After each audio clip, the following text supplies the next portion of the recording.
Hey guys, how's it going? It's Dredile here to bring you some Half-Life lore with y'all here today. Now, I will admit I was in a dark place for a while, as we all were as Half-Life fans. Nothing on the horizon.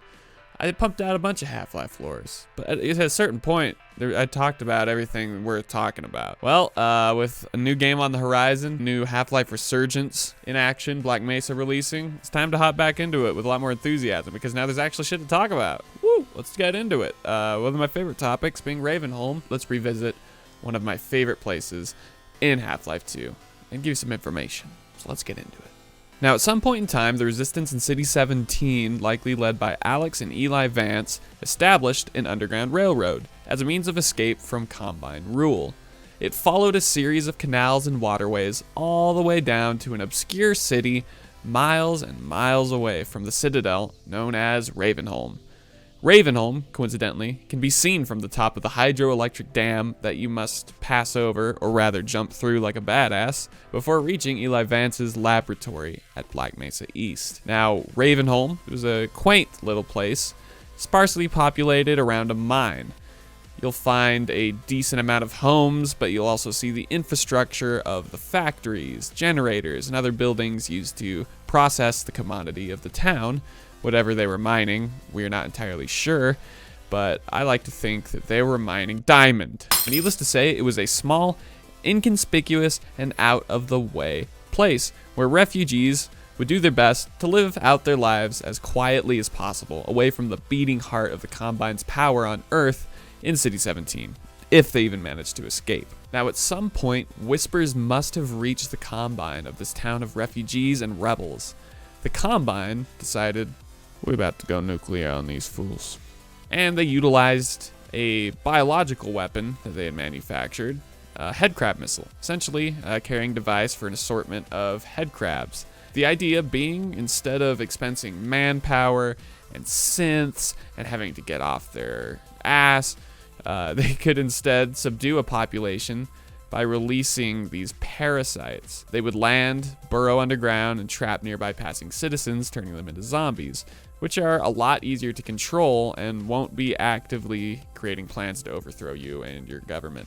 We can only assume the town quickly devolved into chaos. Black Mesa East, which is situated near the city by the hydroelectric dam we discussed earlier, likely hosted a number of those fleeing the Ravenholm incident until they couldn't feasibly take any more in without risk of being overwhelmed by the ensuing zombie and headcrab plague. They had the connecting tunnel to Ravenholm sealed off and even erected automated turrets as a countermeasure for any zombies that managed to make their way down the shaft to Black Mesa East. I don't know how they would manage to make their way down. It's basically an elevator shaft, so, I mean, if the zombie just face plants, like, after falling 60 feet and still bumbles its way into Black Mesa East, I say by all means, let him in, he deserved it. Regardless, from then on, nobody went to Ravenholm any longer. Until Gordon Freeman shows up. Gordon Freeman does what he wants, and he visits Ravenholm at an undetermined amount of time after the Ravenholm incident. Inside the town, he encounters Father Gregory, an eclectic mad preacher who likely presided over many of the town's inhabitants before the shelling. He considers the now zombies of the town to be his flock, who he leads to salvation with a double-barreled shotgun known as Annabelle. Well, and a multitude of traps, which he has set up around the town a little sadistically. And see, this is where it gets a little fuzzy for me, as I'm not sure if it's still considered by God to be the Lord's work of salvation when you're crushing the skulls of your ex-congressional members with suspended Honda Civics. But if I was God, definitely. You can even see where he likely makes camp at the end of Ravenholm at the church, which is barricaded by barbed wire fences all around. Gregory leads you out of the town and into the mines. Last you see him, he's fending off a horde of zombies, and you're not entirely sure if he lives or dies. But I think he lives. He's got to. Originally, Ravenholm's mines were to host a Gonarch sack in the beta.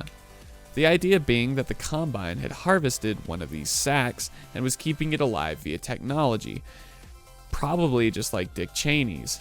And this is how the town became infested with head crabs. The player would have to get into a vehicle known as the Digger and drive it into the sack in order to halt the head crab spawning. However, this was cut as Ravenholm evolved over time. Regardless, that's pretty much all we know about Ravenholm.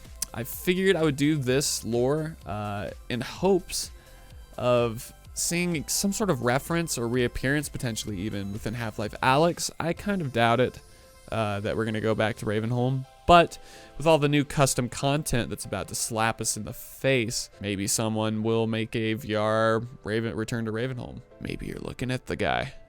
If you'd like to return to Ravenholm, post it in the comments below. If you have other interesting information about Ravenholm, post it in the comments below. If you have any interesting information at all, please post it in the comments below. I'm under quarantine. Regardless, Half-Life Alyx launches in like 4 days. I got my Nux. We are ready to rock and roll. I'll make some custom content with Half-Life Alyx. Maps are definitely coming. Videos are definitely coming. So keep your eyes peeled. And until next time, love you.